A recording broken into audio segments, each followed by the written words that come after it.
But that's okay. That's my decision to have back surgery. And so I try to be as authentic as I can and just be myself. And no matter if I'm having a bad day, good day, I try to show up and just be myself. Hello, everybody. Welcome back. It is Wednesday. I know it's your favorite time of the week. It's mine as well. And I am, as usual, your intrepid host, Andrew Dupe, Chief Relationship Officer here. And this is your favorite 30 minutes of the week, Leaders Talk. And today on Leaders Talk, I am very excited to have with us a very special guest, and that is Wynn Charles. So Wynn Charles has been working with Leaders Press for a little while, but let me introduce you to her, and then she can kind of bring you through on the rest of the information, the rest of the story, as old Paul Harvey used to say. So Wynn Charles has had cerebral palsy, and her mission has been to take that disability, throw it out the window, and help others with physical and mental disabilities find their voice through the written or the spoken word. She uses assistive technologies when needed, but she has become a successful author, successful podcaster, successful speaker. And here she is right now. I'm going to let her take the rest of the way with it. Wynn, welcome and introduce yourself to our audience. I will. For those of you who remember many years ago, and this goes back to geez, it must have been 2011 or 2010. I did a podcast with Olympia, and I am involved with Olympia's mastermind group. And at the time, I got an email saying, "When do you want to?" It was a generalized, not to me. It saying, "Do you want to be involved in a lifetime mastermind all about books?" And I said I took the opportunity. I signed up. So we meet once a month to talk about books and talk about everything else related to the book industry run by the fabulous Olympia. No, I haven't worked with Leaders Plus. I wish I worked with this because no, but I am working on my 13th book, and I am a published author of 12 books, all all all having cerebral palsy and dealing with the day-to-day trials and tribulations of a disability. So, yeah, tell me a little bit about that. I mean, I'm sure that has an interest to a lot of our potential authors that are talking to us. I mean, how have you been able to take this thing that many people would consider to be something that would hold you back and just get through it and be able to succeed the way that you have? Well, I decided to start publishing in 2010. My first book didn't come out till 2012 because it took me a year to write it. In the midst of writing it, I figured out how to write said book by a podcast by the fabulous Joanna Penn, who still runs the Creative Penn podcast today. It still exists today. So and she had me on her YouTube channel at one point, and I had her on my podcast at one point. Funny enough, that was the first podcast I ever did. Was That's awesome. And so how are you being able to bring your voice into basically your message? So I mean, you're talking about bringing your voice out through the spoken word. So I kind of want you to talk to us a little bit about that kind of process and what that's taken for you to do that. speech dictation, speech dictation, speech dictation. I use all forms of speech dictation. When I'm not kidding, when I'm too lazy to sit at my laptop, I use my phone and type away on Siri, which um, Apple's speech dictation has made me a published author. Now, problem with Siri is she needs help, and hence I need a good editor. But I have found good editors over the years, and I basically got a job um, because of my work. I got a volunteer job, soon to be paid job because of my work. And so, how are you able to communicate? I mean, not just through speak dictation. That's a good process, but how much help do you need to be able to bring something that you dictate out, like whether it be through automatic speech dictation or some of our authors, I think, are considering ghostwriters, and they're going to be involved in the interview process. So, what tips do you have for someone that's going to dictate a book to keep their thoughts in control and process? Dictated, but just use it, just do it every single day, and take 1 hour, which I shouldn't be taking 1 hour to write my own book, but I'm not. I'm too busy doing other things. Yes, I admit I haven't carved out a book I haven't carved out time to write this book. Bad published author, bad published author wants this book so badly out on Amazon bookshelves, but I will take time here in the next couple of weeks and just crank it out. Or probably when I'm laid up, we'll get to why in a minute. Probably during my time of recovery, I'll crank a book out to keep myself sane. And so, how I recommend that people do it is just carve out. I do the Pomodoro method, which is 20 minutes on, 20 minutes off, or you can carve out a certain time block to say I'm going to write in the morning, and then just do that. Yeah, time management, I think, becomes so important to being able to understand how to actually produce a book. I think that's one of the biggest problems people have, really, when they come to it, is just being able to understand how am I going to manage my time and pull this off. So, yeah, I mean, is that one of your biggest challenges? I hate to admit it, but yes.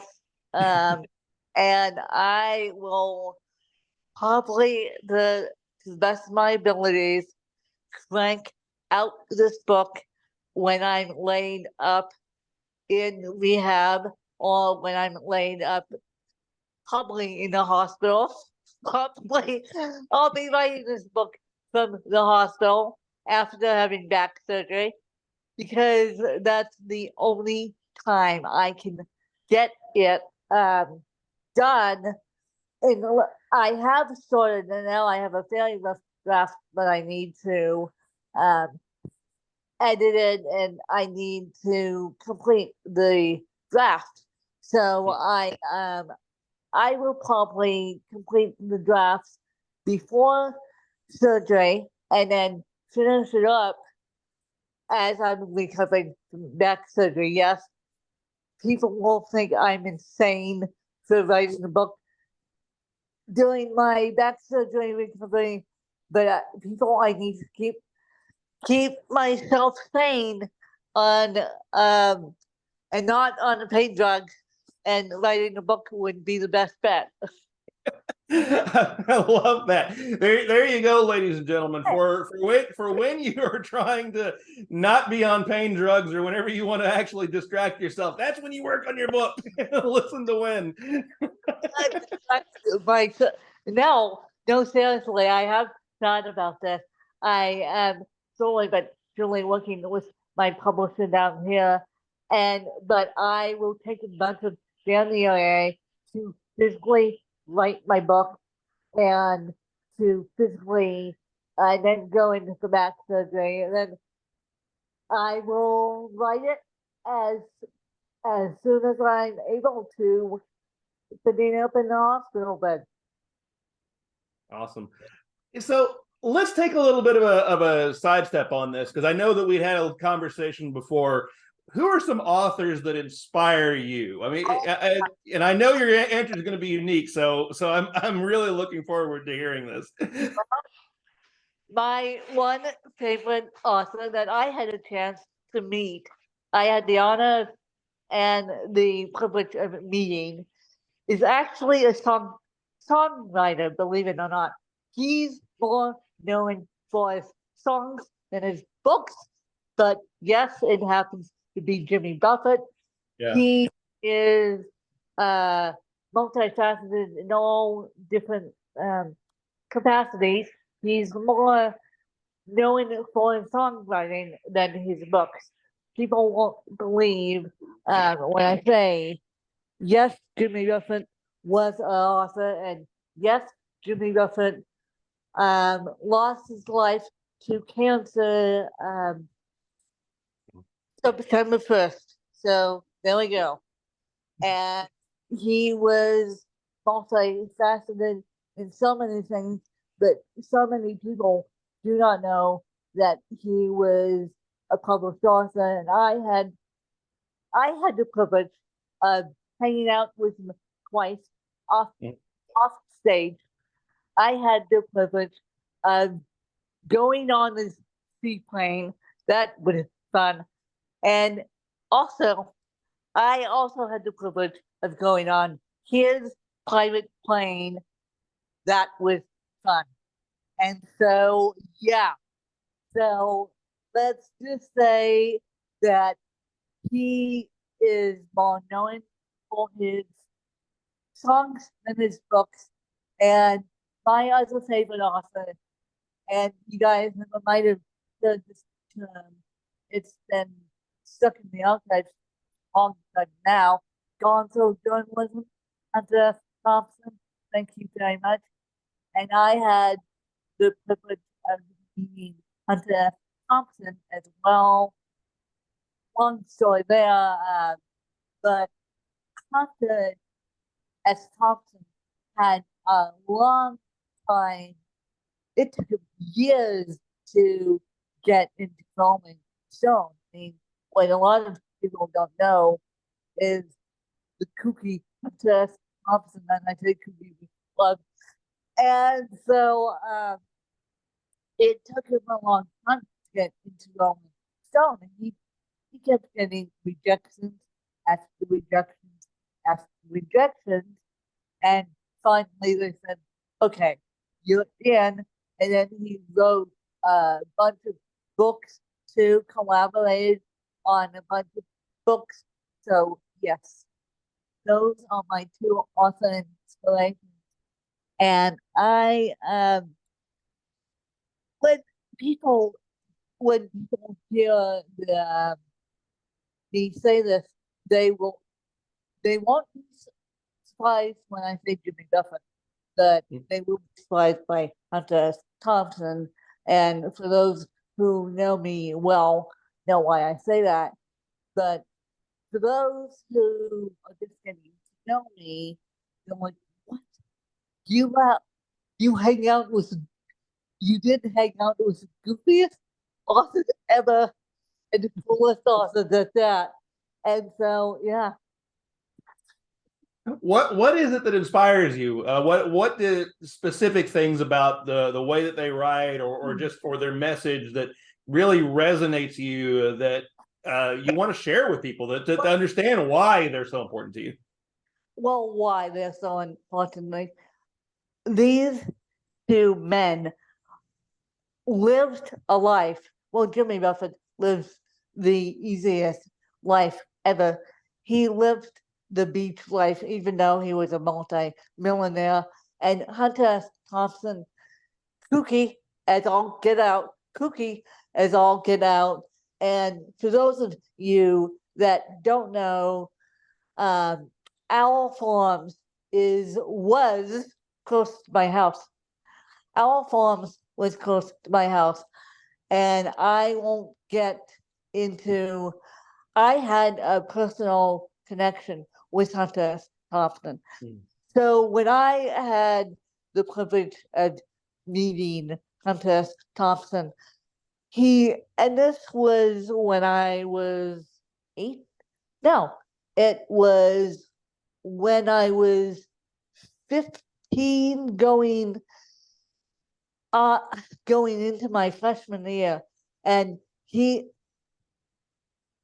said, "No, this story happened to me when I was 8 years old. The freshman year story was a totally different thing. This story happened to me when I was 8 years old." And so my dad and I walk into his house. My dad knew him fairly well.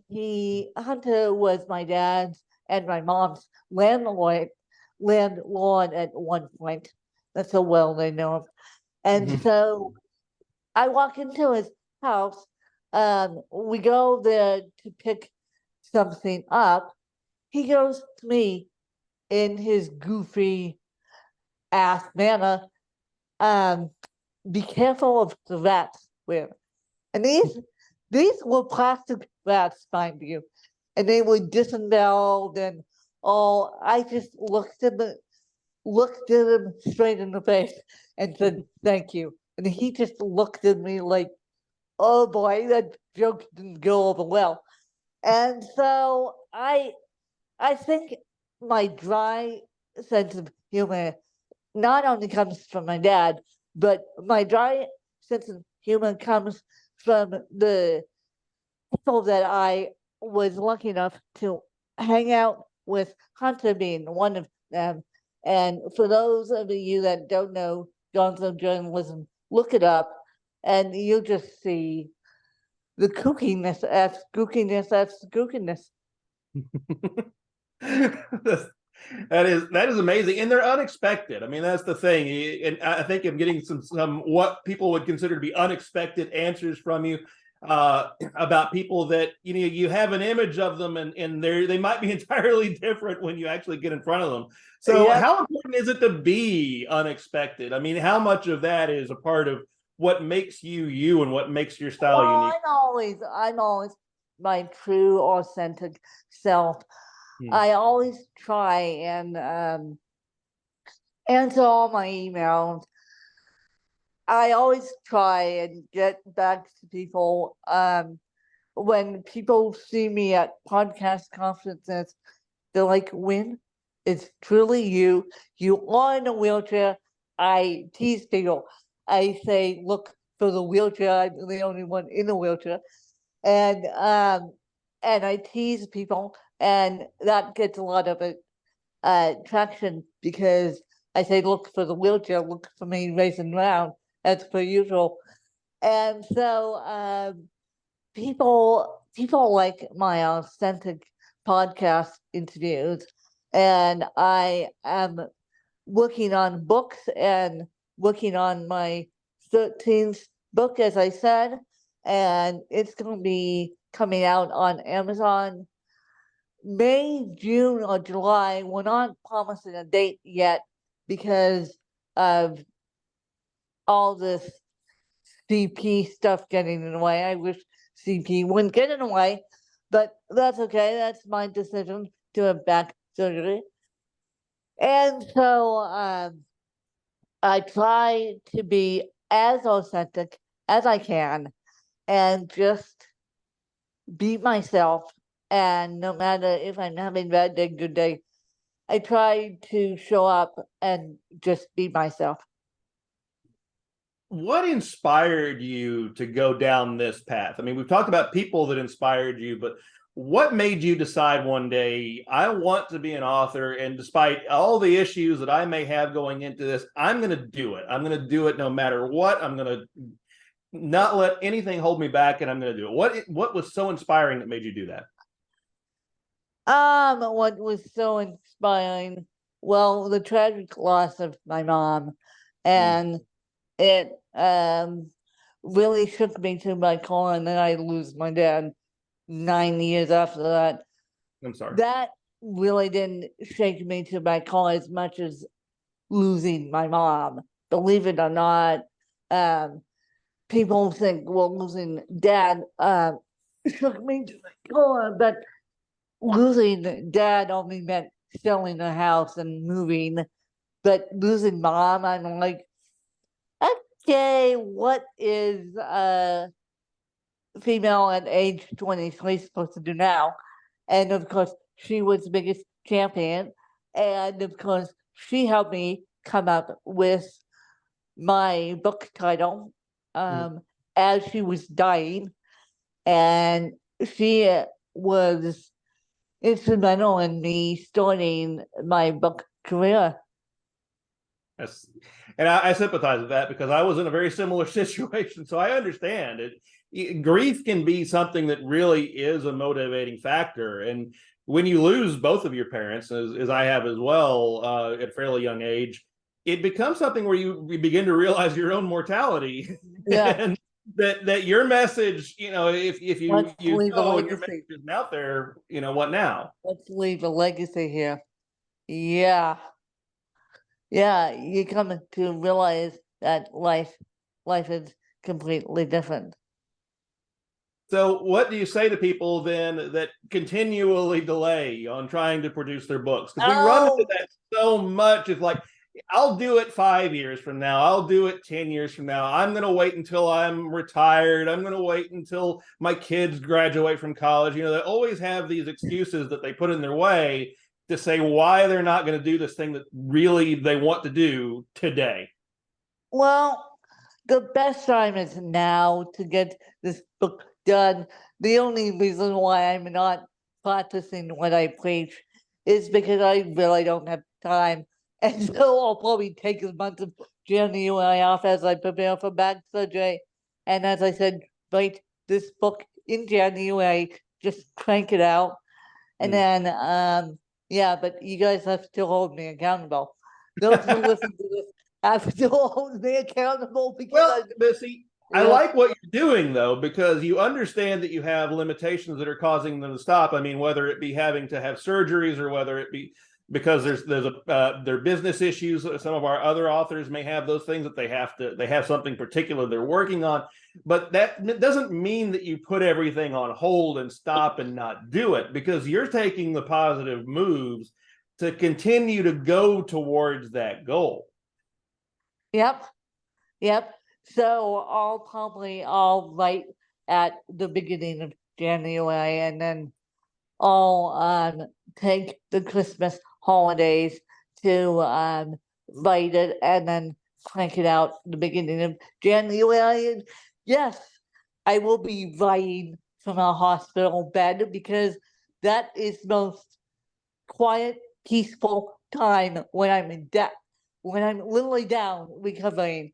Even though they want me up, I will write and write and write, and then I won't be home because I don't go from hospital to home. I'm actually going hospital, rehab, home. So I'll probably write in rehab too, because if they allow me, because it's going to keep my mind off the pain, and it's going to keep my mind sane, and might as well not spend a day binging Netflix. I mean, geez. I could do that. I have every right to do that, but might as well get work done in the hospital. And I love that. That's exactly what I was kind of thinking as you were saying that. It's like so many people when they convalesce, or when they're ill, or when just something that they don't want to think about is getting, they will just consume. I mean, we have this binge society now of just watch Netflix, watch Amazon Prime, do all these things. But yeah, actually engaging your mind and producing something is, I think, a much more effective way to get your mind off of those things you don't want to have to deal with. Exactly. And they'll, fun fact, they'll only give so many pain pills, so much morphine. And so I have my tricks up my sleeve to keep the pain away. And if the pain gets worse and I can't I can't dictate. I will focus on something else and then get back to writing, because the doctors can only do so much, Right. And and the that, nurses can only do so much. yeah. And that's true for not just physical illness, but also for the mental things that bring us down. I've had a couple of authors that have been on this podcast that have told me that their best therapy they ever had, mental or physical, was being able to actually just sit down and write a book. Would you agree with that? Yeah, yeah. I mean, I wrote my book. I wrote my original book. I win in a year in a state of grief. My God, and then I moved, and then I moved, and now I'm writing book number 13 in the state of, yes, Win is having back surgery. Yes, this is my decision. But while I'm recovering, making myself mobile again, I might as well write a book. I love it. I love it. And there you go. So when you've taken us from Jimmy Buffett to Hunter S. Thompson to how books can be therapy, what else is there? We've got a little bit more time left here. Just time for one golden nugget. I like to use that phrase. Well, A lot of other podcasters do too. So we're all borrowing it from each other because it's a brilliant phrase. What is the golden nugget you want to leave our audience with that they can take away from listening to you that they can use to actualize themselves in their life? I want to leave with one golden nugget other than listen to my podcast anywhere you find Leah's Talk, and binge Leah's Talk. I may be binging Leah's Talk from the hospital bed just because I need a little company. That's what happens when you're a podcast listener slash a podcast producer. You get company in all new places. And so my piece of practical advice is just figure out what your strong point is and how you can put it down on paper. Figure out what your strong point is. It doesn't have to be about your family. It could be a secret talent you have. It could be a novel. It could be a business book. It could be a memoir. It could be, just figure out something. And my other piece of knowledge is, please, please, please rate and review Leaders Talk. And because that what makes the Apple algorithm is happy. And so please, please rate and review, and please listen to or Google Ask Gwen wherever you listen to your favorite podcast. And if they Google Ask Gwen, it's askgwen.webelieve.com, and you can find me everywhere and find me on Instagram under Aspen Win or Ask Win or Win Kelly Charles. I love a good follow. I love a good conversation. And you guys can find my books on Amazon. Go look up I Come a Win, and go look up every single book beyond I Come a Win. If you go to my author's page, if you just type in I comma WIN on Amazon and scroll down to the bottom of I comma Win, you'll see my author's page. It's a picture of myself and my mom, and then you see all the books I've contributed to, all the books I've written. So please, please, please go follow, go like, go listen, go binge. Yeah, go binge and go like and go listen and just do the best you can in writing books.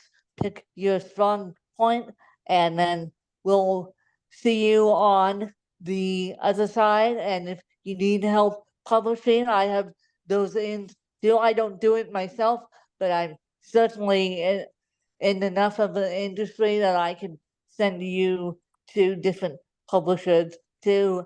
And I'm beginning to work with a publisher now to not only publish my own work, but to also inspire other authors, so to give them the nice kick in the ass that they need. And so just carry on.